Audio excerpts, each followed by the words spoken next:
Sebagian orang mengatakan bekerjanya wanita adalah menyelisih perintah Allah dan Rasulnya. Sedangkan istri Nabi itu Zainab radhiyallahu anha juga bekerja, Fatimah radhiyallahu anha juga bekerja. Bagaimana prinsip Islam dalam hal ini berdasarkan Al-Quran, As-Sunnah, Manhaj Salafus Saleh? Barakallahu fiik. Minum dulu boleh ya? Serak.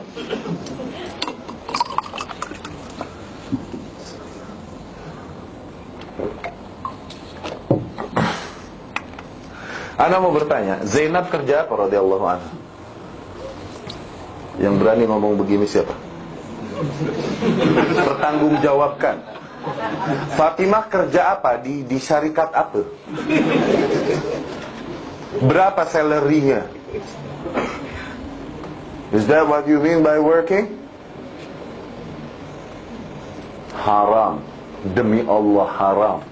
Wanita keluar rumah mencari nafkah. Haram. Apakah haramnya karena keluar rumah mencari nafkah? Bukan. Ini yang dibilang haram li ghairi. Karena apa yang terjadi dengan wanita keluar rumah? Satu, tugasnya di rumah pasti terabaikan. Pasti. Harusnya dia senantiasa siap sedia melayani suami dan anak-anaknya. Akhirnya dia di luar rumah ketika anaknya pulang tak ada ibunya. Kalaupun sudah pulang dari kantor malam, dia akan melayani anaknya dengan perasaan yang sudah letih, capek, dengan pukulan, bentakan. Satu. Kedua, kalaupun tidak demikian, kemudian apakah boleh? Tidak boleh, tetap. Tegur, nanti ngobrolnya. Tegur, nanti ngobrolnya. Oke? Tetap haram. Kenapa? Kemungkaran-kemungkaran yang terjadi ketika wanita keluar rumah. Dia akan berikhtilat, bercampur dengan yang bukan mahramnya di kantor. Mungkin nggak syarikahnya hanya mempekerjakan wanita? Mungkin nggak?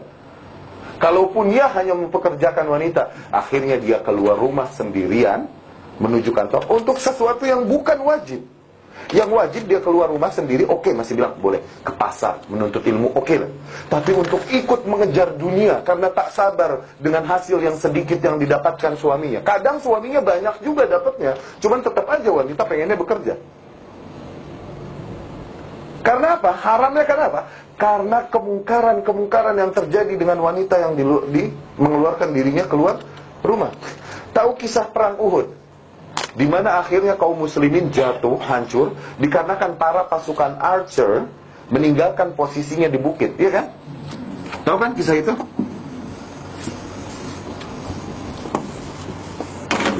Oke? Ini perang, ini bukit. Oke? Ini bukit. Oke?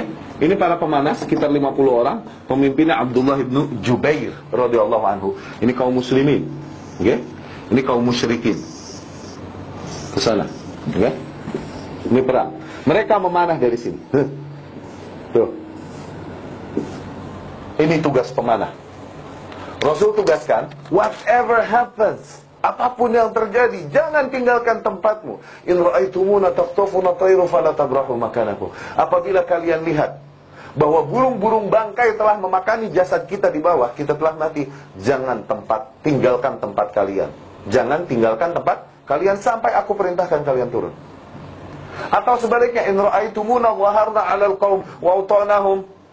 Apabila kalian lihat kita telah mengalahkan kaum ini, telah menjatuhkan mereka, menginjak-injak jasad mereka, jangan kalian tinggalkan tempat kalian sampai aku persilahkan kalian untuk turun.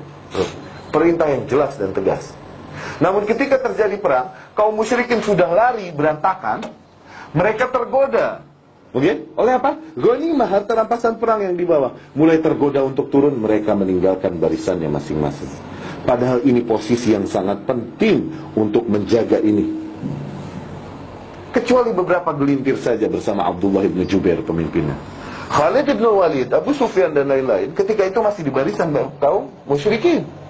Dia lihat kelemahan kaum muslimin yang tadinya menjadi kekuatan, yang membuat kewalahan kaum musyrikin udah nggak ada, dan mereka semua sedang lengah di bawah. Akhirnya mereka merapihkan barisan dan menghantam kembali. Berantakan kaum muslimin.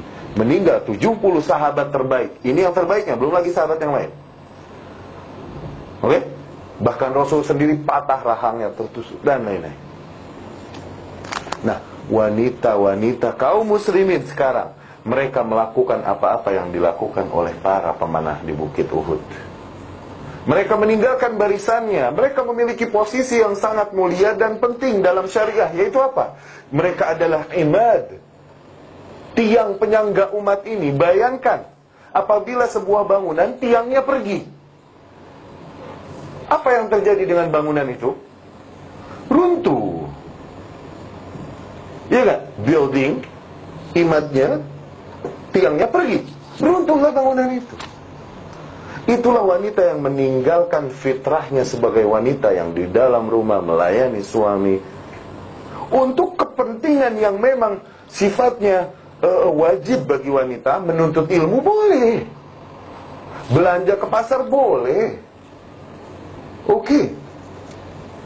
Tapi untuk ikut-ikut mencari dunia sehingga dia pergi jauh, atau mungkin pergi dekat namun di kantor bercampur dengan lelaki dan lain-lain, sehingga pulang akhirnya sudah dalam kondisi letih yang harusnya dia senantiasa siap sedia melayani suami dan istri, ini udah capek dan lain. Ini menentang sunnatullah. Ngerti gak? Sunnatullah. Ketika kita menentang sunnatullah, azab dan kepedihan yang terjadi atas kita. Allah berfirman, "Falyahdharil ladzina yukhalifuna an amri an tusibahum fitnah aw yusibahum adzabun alim." Berhati-hatilah orang-orang yang menentang perkaranya, perintah Rasul sallallahu alaihi wasallam, sunnatullah sallallahu alaihi wasallam atas makhluknya. Mereka akan ditimpa fitnah atau azab yang pedih. Maka bertakwalah kepada Allah, bersabarlah atas apa yang kau dapatkan dari suamimu, kalaupun sedikit, selama hal itu datang dari yang halal. Bertahanlah pada syariat Islam. Jangan kau gadaikan syariat Islam ini, manhaj ini, hanya karena apa? Karena dunia yang ingin kau kejar. Apalagi yang membuatmu keluar rumah untuk bekerja selain dunia? Allah, ini kan ibadah menafkahkan anak, ya kan? Membiayai, menghidupi anak. Mungkin hujah mereka demikian, menafkahi anak, membiayai, menghidupi anak. Kalau itu ibadah, maka itu ibadah yang bid'ah. Kenapa? Ibadah itu diperintahkannya bagi lelaki. Kenapa wanita ikut melakukan? Bolehkah lelaki ikut melakukan menutup aurat? Ini ibadah. Menutup pakai kerudung dia keluar rumah. Hah? Ini ibadah, begitu kata lelaki. Bolehkah demikian? Kebaliklah.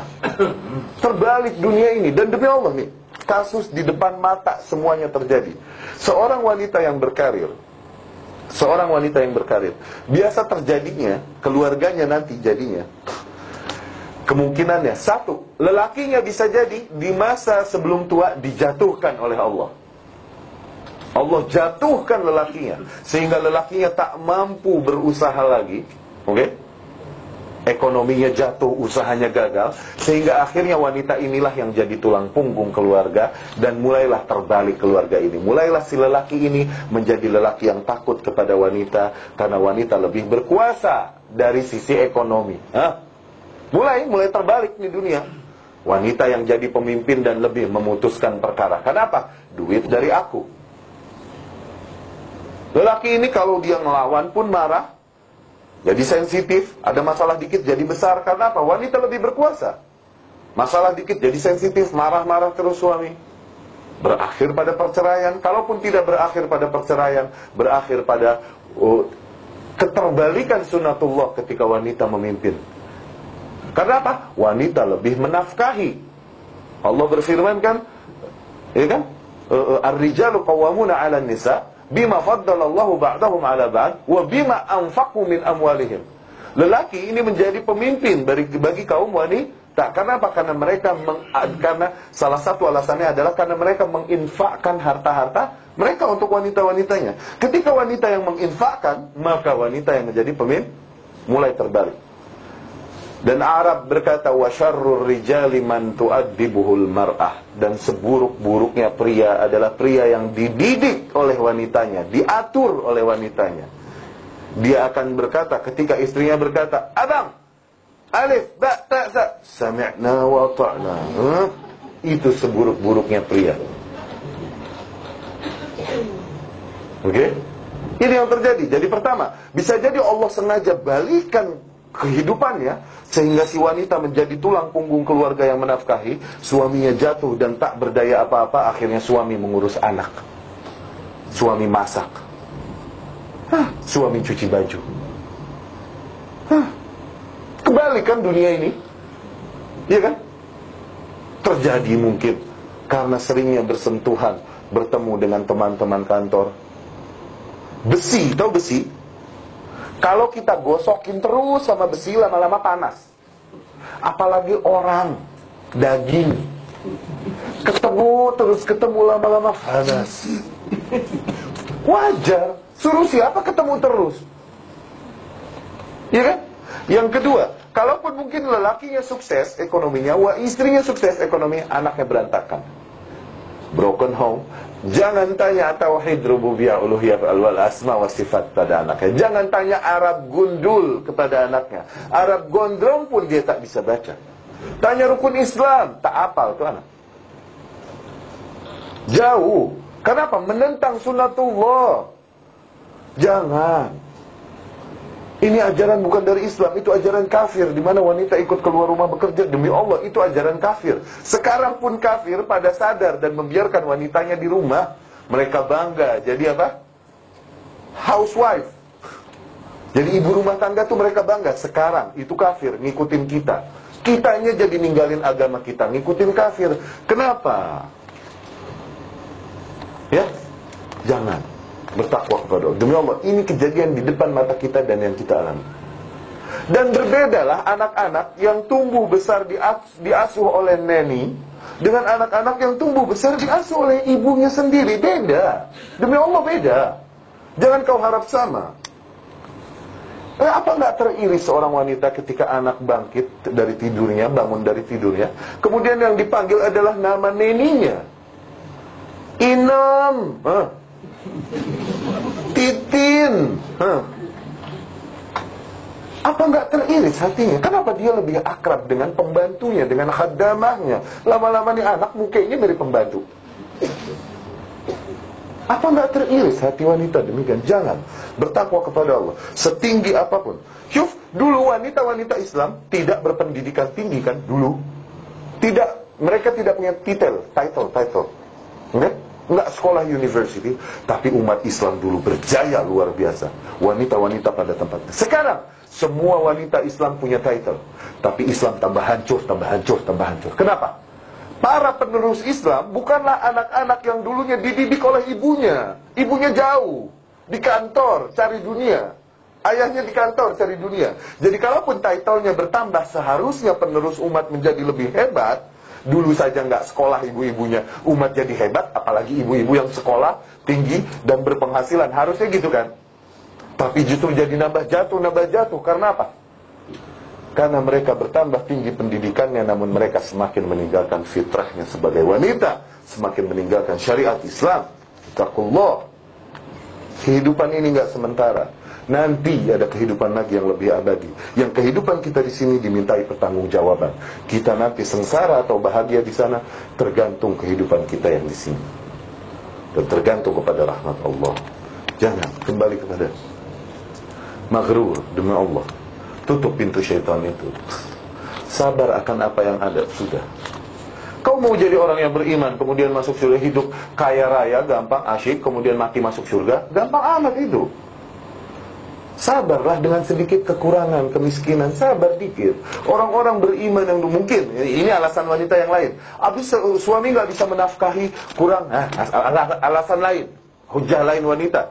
Nah, mereka nggak tahan dengan kekurangan, iya kan? Biasanya wanita demikian. Orang-orang dulu beriman, karena beriman berpegang teguh kepada akidah dan syariat, mereka dibelah dua hidup-hidup dengan gergaji besi.